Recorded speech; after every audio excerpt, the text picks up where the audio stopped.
નમસ્તે વિદ્યાર્થી મિત્રો, ગુડ મોર્નિંગ. ધોરણ 6 વિષય ગણિત, પ્રકરણ નંબર 6 પૂર્ણાંક સંખ્યાઓ. બરાબર. તો આજે આપણે પ્રકરણ 6 પૂર્ણાંક સંખ્યાઓ શીખતા પહેલાં આપણે ચેપ્ટર 2 પૂર્ણ સંખ્યાઓ જે શીખ્યા હતા એ પૂર્ણ સંખ્યાઓને લગતા કેટલાક પૂર્ણાંક સંખ્યાઓમાં પૂર્ણ સંખ્યાના લગતા પ્રશ્નો છે. તો તમને કેટલાક પ્રશ્નો પૂછું છું. સૌથી નાની પ્રાકૃતિક સંખ્યા કઈ છે? તો કે સૌથી નાની પ્રાકૃતિક સંખ્યા 1 છે. એકથી શરૂ થતી સંખ્યાઓ 1, 2, 3, 4 એ પ્રાકૃતિક સંખ્યાઓ છે. અને સૌથી નાની પૂર્ણ સંખ્યા કઈ છે? તો કે સૌથી નાની પૂર્ણ સંખ્યા 0 છે. એટલે 0થી શરૂ થતી સંખ્યા 0, 1, 2, 3, 4, 5 ડેશ ડેશ ડેશ અનંત સુધીની સંખ્યાઓ જે છે એ પૂર્ણ સંખ્યાઓ છે.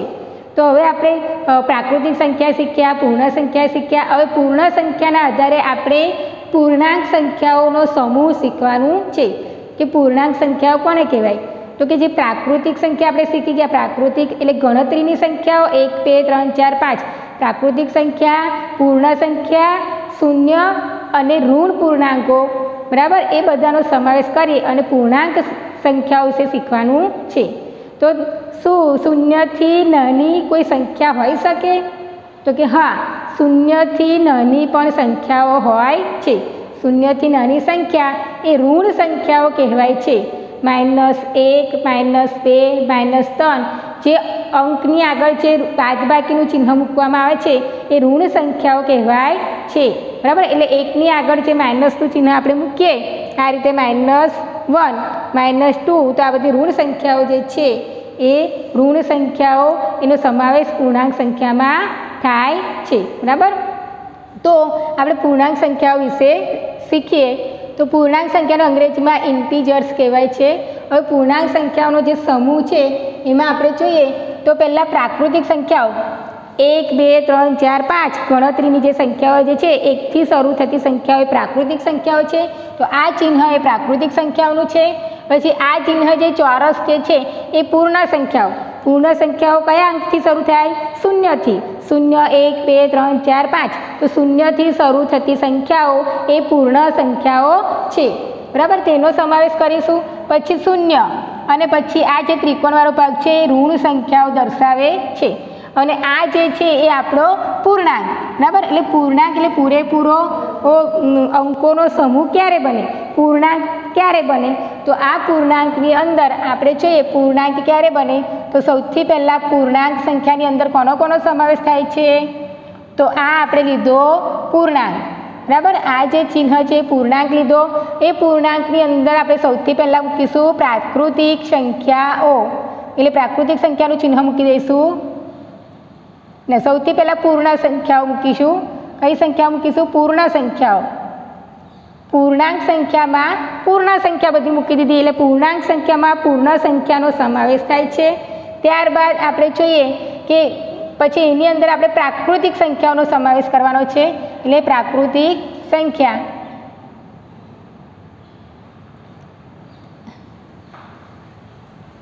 આ રીતે પ્રાકૃતિક સંખ્યાનો સમાવેશ કર્યો. બરાબર. એટલે પૂર્ણ સંખ્યા 0થી શરૂ થાય એટલે પૂર્ણ સંખ્યાની અંદર પ્રાકૃતિક સંખ્યા તો સમાયેલી છે જ. બરાબર. એટલે આ જે છે આપણું એ પૂર્ણાંક સંખ્યા છે. આ મોટો સમૂહ પૂર્ણાંક સંખ્યા એની અંદર પૂર્ણ સંખ્યા આવી. કેમ પૂર્ણ સંખ્યા પહેલાં આવી? તો કે 0થી શરૂ થાય છે. બરાબર. એટલે પ્રાકૃતિક સંખ્યાની આગળ 1થી શરૂ થાય તો પૂર્ણ સંખ્યાની આગળ 0 આવી જાય છે. એટલે 0, 1, 2, 3 એટલે 0 અને પ્રાકૃતિક બે ભેગી કરી દીધી ત્યારે પૂર્ણ સંખ્યા બની. એટલે પહેલાં પૂર્ણ સંખ્યાનો સમૂહ અંદર લીધો, પછી પ્રાકૃતિક સંખ્યા લીધી. હવે પ્રાકૃતિક સંખ્યા અને અહીંયા આપણે 0 મૂકીશું. આ 0 એટલે પ્રાકૃતિક સંખ્યા અને 0 બે મળીને પૂર્ણ સંખ્યાનો સમૂહ બને. બરાબર. અને આ જે છે આપણું આ ત્રિકોણ જે છે ઋણ સંખ્યાઓ જે છે. બરાબર. આ ત્રિકોણ એ શું છે? ઋણ સંખ્યાઓ. તો આ ઋણ સંખ્યા મૂકી.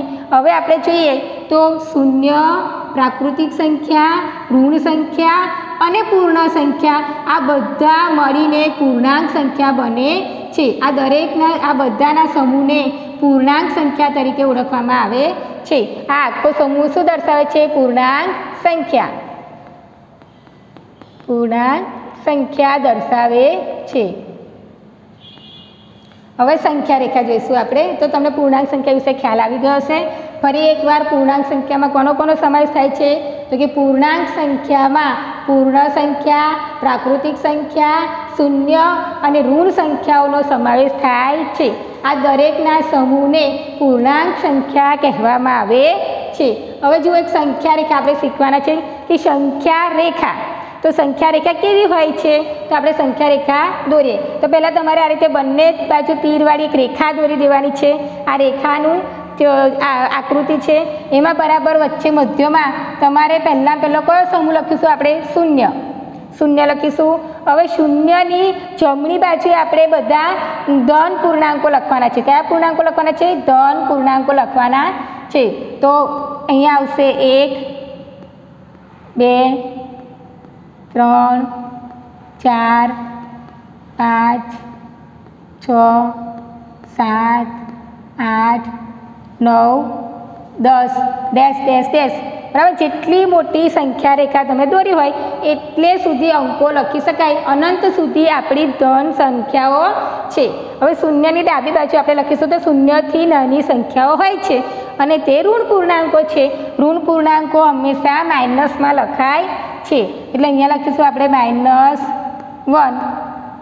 -2 -3 -4 -5 પછી -6 -7 -8 અને છેલ્લે -9.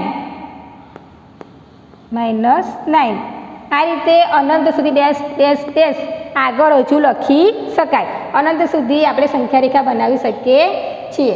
હવે શું કીધું છે? આ સંખ્યા રેખાને આપણે સમજીએ તો આ સંખ્યા રેખામાં વચ્ચે જે છે એ કયો અંક છે? શૂન્ય. વચ્ચેનો અંક કયો છે? શૂન્ય છે. હવે શૂન્યની આ સાઈડ કઈ કહેવાય? તો કે જમણી સાઈડ. બરાબર, આ જમણી બાજુના અંકો છે. જમણી બાજુ. બરાબર, તો શૂન્યની આ સાઈડ કઈ ગણાશે? તો કે ડાબી બાજુ. તો આ બધા અંકો જે છે એ -1 -2 -3 -4 -5 આ ડાબી બાજુ છે.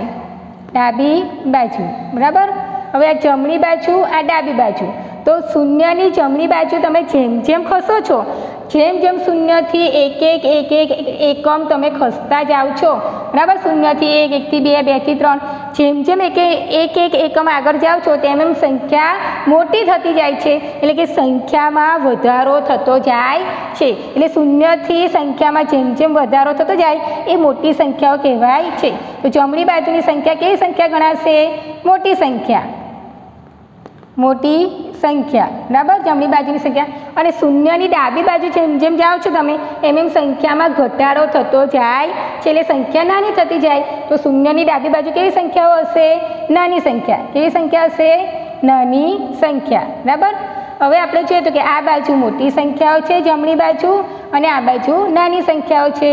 હવે આપણે સરળતાથી સમજી શકીએ કે આ સંખ્યા રેખામાં શૂન્ય, પછી જમણી બાજુની સંખ્યા એટલે મોટી સંખ્યા અને ડાબી બાજુની સંખ્યા એટલે નાની સંખ્યા. બરાબર, હવે મોટી સંખ્યા જે છે શૂન્યની જમણી બાજુ આવેલી સંખ્યા એ કઈ સંખ્યા કહેવાશે? તો કે ધન સંખ્યામાં વધારો થતો જાય છે, સંખ્યા મોટી થતી જાય છે. એટલે આને કહેવાય ધન પૂર્ણાંકો. ધન પૂર્ણાંકો. અને શૂન્યની જે ડાબી બાજુ સંખ્યાઓ જે આવે છે નાની થતી જાય છે, સંખ્યાઓ ક્રમશઃ ઘટતી જાય છે.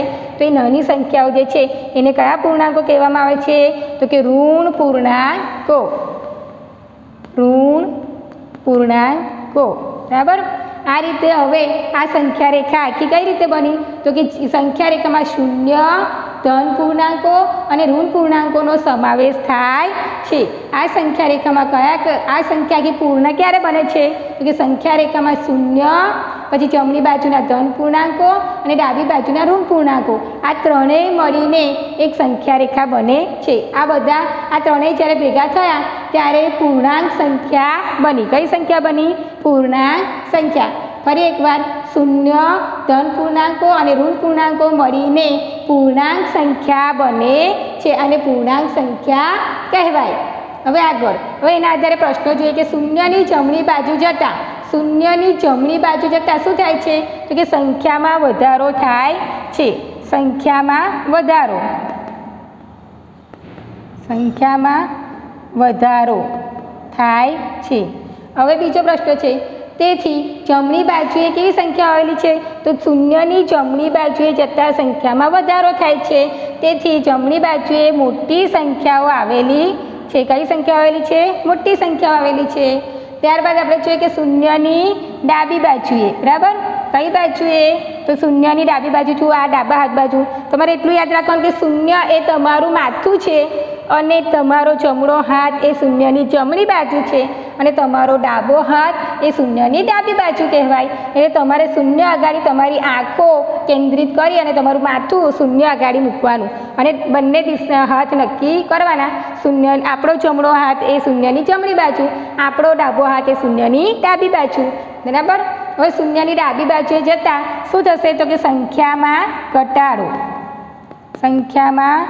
ઘટાડો થશે, કે ઘટાડો થાય છે, બરાબર।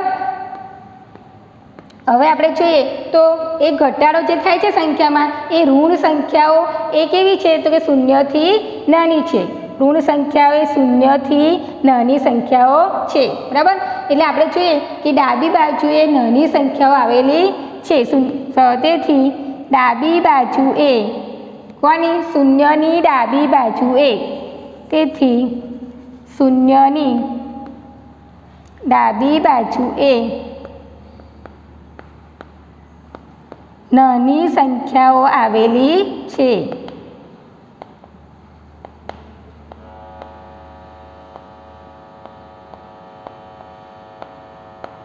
બરાબર। હવે આપણે જોઈએ કે ઋણ સંખ્યાઓ શૂન્યથી નાની સંખ્યાઓ છે। જુઓ અહીંયા શૂન્યથી ડાબી બાજુની બધી સંખ્યાઓ નાની છે, એટલે અહીંયા ખાસ કહેવાનું શૂન્યથી નાના -1, પણ -1થી પણ નાના -2 અને -2થી પણ નાના -3 અને -3થી પણ નાના -4। અહીંયા આપણે ચિહ્ન ના જુઓ તો 1 2 3 4, તો તમે ચિહ્ન વગરની સંખ્યા તો 1થી મોટા 2, 2થી મોટા 3, 3થી મોટા 4, પણ જો -2 ચિહ્ન લગાવો તો -1થી પણ નાના -2 છે, એટલે -2 એ -1થી પણ નાના છે। અહીંયા -4 એ -3થી પણ નાના છે, અહીંયા -7 એ -6 અને -5થી પણ નાના છે। આ રીતે યાદ રાખવાનું।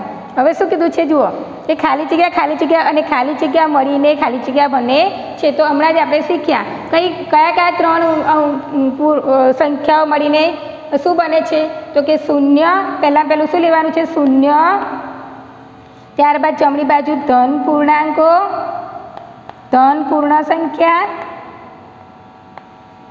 અને ઋણ પૂર્ણ સંખ્યા, ઋણ પૂર્ણ સંખ્યા મળીને શું બને છે? પૂર્ણાંક સંખ્યાઓ બને છે, પૂર્ણાંક સંખ્યાઓ બને છે, બરાબર। હવે શૂન્યથી નાના તો કયા શૂન્યથી નાના છે? તો શૂન્યથી નાનું કોણ?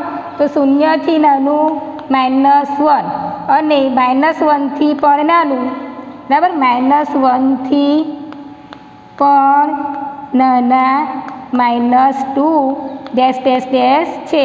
આ રીતે સંખ્યાઓ નાની થતી જાય છે।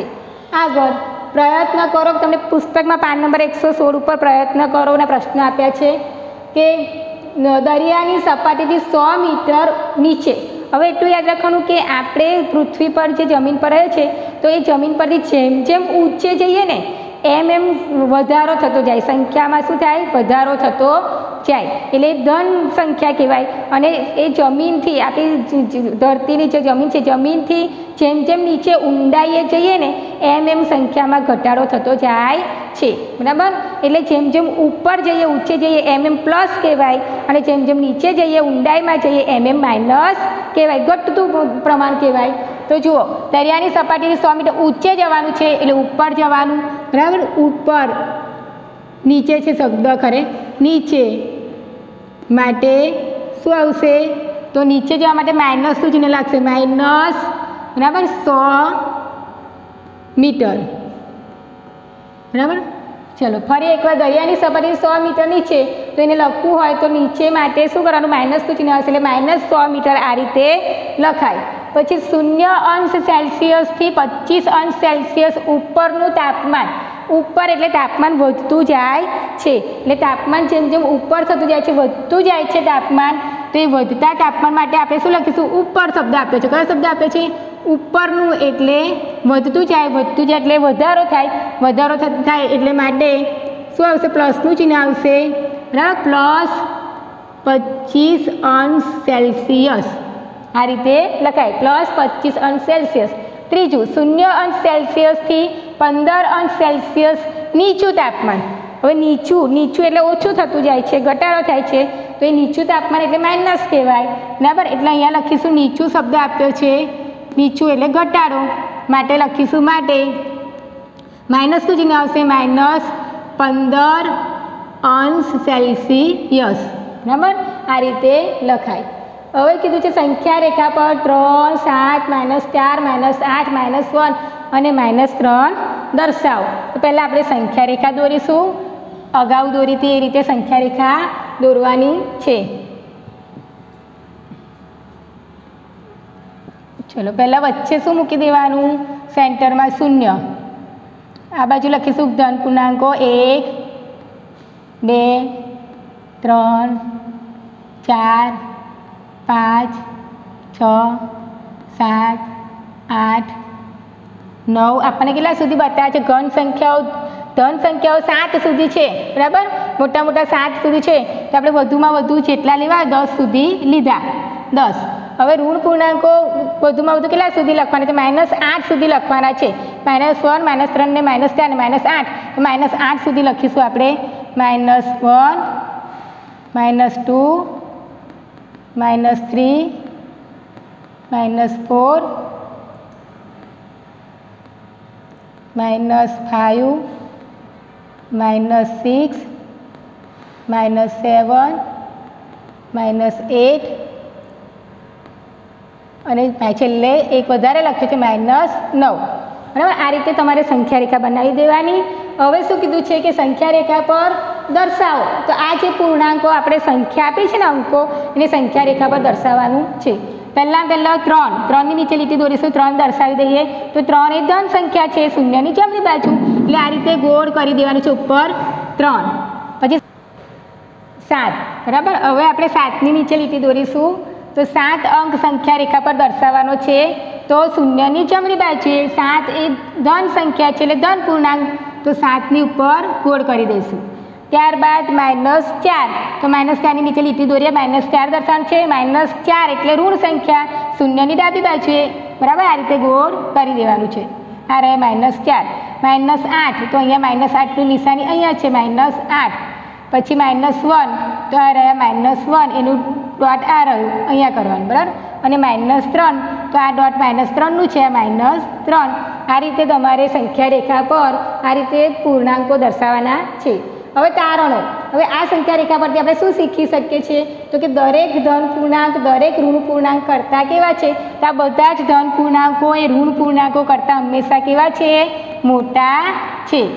પછી 0 દરેક ધન પૂર્ણાંકો કરતાં ખાલી જગ્યા છે, તો 0 એ દરેક ધન પૂર્ણાંકો છે, કહીએ આ જે ધન પૂર્ણાંકો છે એ ધન પૂર્ણાંકો કરતાં 0 એ કેવો છે, તો 0 એ ધન પૂર્ણાંકો કરતાં નાનો છે, બરાબર. 0 એ ધન પૂર્ણાંકો કરતાં નાનો છે.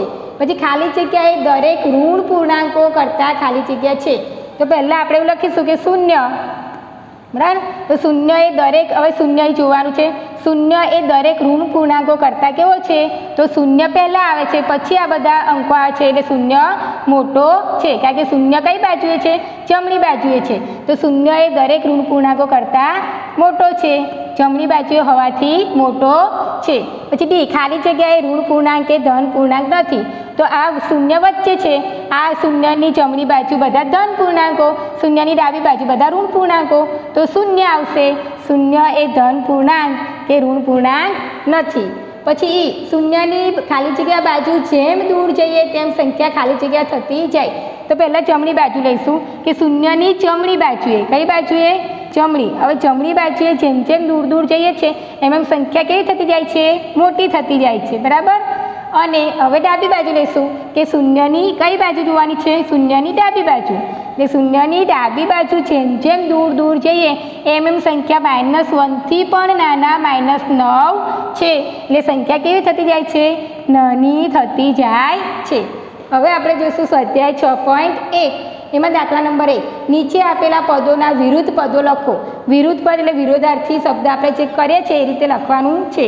તો પહેલું છે વચનમાં વધારો. તો અહીં લખી દેવાનું કે વિરુદ્ધ પદ. વિરુદ્ધ પદ બરાબર. વચનમાં વધારો એનું વિરુદ્ધ પદ થશે વચનમાં ઘટાડો. વચનમાં ઘટાડો. વધારો તો આપણે વિરોધાર્થી શબ્દ લખી દેવાનું ઘટાડો. પછી 30 કિમી ઉત્તરમાં તો એનું વિરુદ્ધ પદ આ રીતે શબ્દ લખી દેવાનું વિરુદ્ધ પદ બરાબર.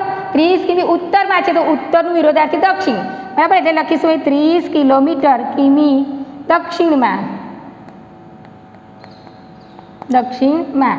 પછી સી 326 BC તો તેનું વિરુદ્ધ પદ લખવાનું છે 326 તો લખવાના જ 326.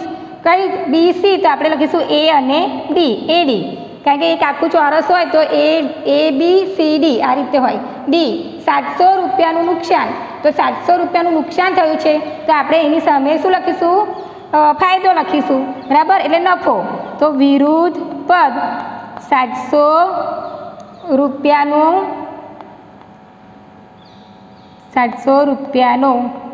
નફો. નુકસાન તો નફો. ફાયદો પણ લખી શકાય. દરિયાની સપાટીથી 100 મીટર ઉપર તો હવે ઉપર લખ્યું છે તો આપણે નીચે લખીશું. તો એ લખીશું વિરુદ્ધ પદ બરાબર. વિરુદ્ધ પદ દરિયાની સપાટીથી